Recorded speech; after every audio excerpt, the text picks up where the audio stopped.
there, I'm Lauren, and I have an Etsy shop called Fairweather Friends. If you've found your way to this video, it's possible that you may be an Etsy seller or you're thinking of becoming one. And if you are, it's likely that you're very stressed out at the moment. Whether that's because you're knee-deep in orders or you're refreshing your shop over and over again, wondering why no one is buying. No matter what the case is, I am here to send you some well-deserved positivity and also to share some of the things I've learned after 6.5 holiday seasons with my shop, Fairweather Friends. Now, on to that positivity I promised. You can do this. No matter how overwhelmed and exhausted you might feel, no matter how disappointed you might be with sales, no matter how many weird and/or angry messages you're getting from customers, you have something really great here. You get to design and make something you're proud of that no one else can bring into the world. You get to wrap and send out packages that have the potential to make someone's day. And even though the heightened pressure and increase in paying customers can make everything a little more difficult to navigate, it can really help to remember why you started doing this in the first place. You might not get to see the reactions of people who think your work is amazing,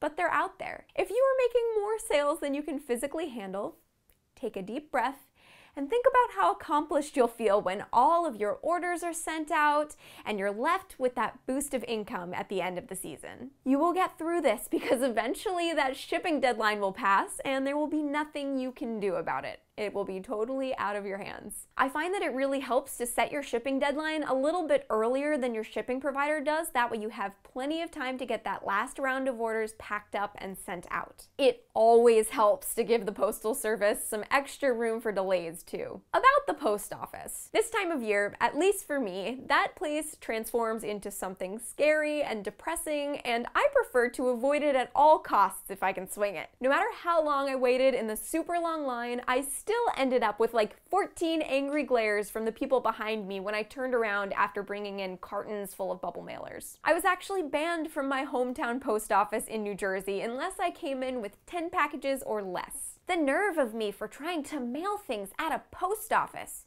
I'm the worst. Which is why my life got exponentially better when I started ordering postage online and printing it off at home. Now I can just skip into the post office, leave a big bag of my prepaid packages right on the counter, and saunter right back out while my toddler happily yells, "Bye, Stoffus!" I cannot recommend this highly enough. You don't even know how much time and sanity I've saved. Do yourself a favor, look into it, and buy a postage scale if you haven't already. Try to know your limits ahead of time so you don't accidentally take on more than you can physically create. It can definitely be frustrating to have slow sales all year long and then have everyone want everything all at once, especially if that means you can't accept them all. But try not to let that bog you down. Put on a podcast you really love. Lately I've been really into Buffering the Vampire Slayer, and get as much work done as you can. Luckily, for most people, things calm down in January. And if you fall into the camp of people who maybe aren't making as many sales as you wanted to, seeing your views and favorites go up and then wondering why they aren't actually buying, believe me, I know it can be disappointing when that happens, especially when you've just worked super hard to release something new.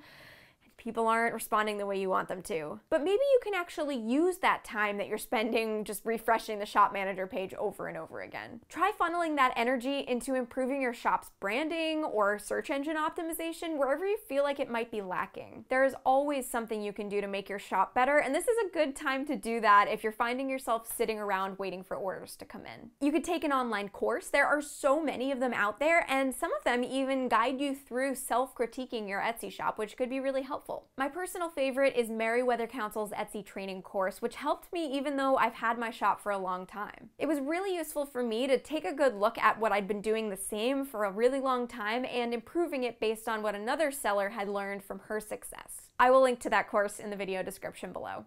I wish you the best of luck with your Etsy shop this season. It's all gonna be okay. If you liked this video, give it a thumbs up, and I have a bunch more videos related to selling on Etsy that you might find interesting. And don't forget to subscribe if you haven't already, because I'm sure I'll be making more videos like this in the future. Thanks for watching, and I'll see you soon.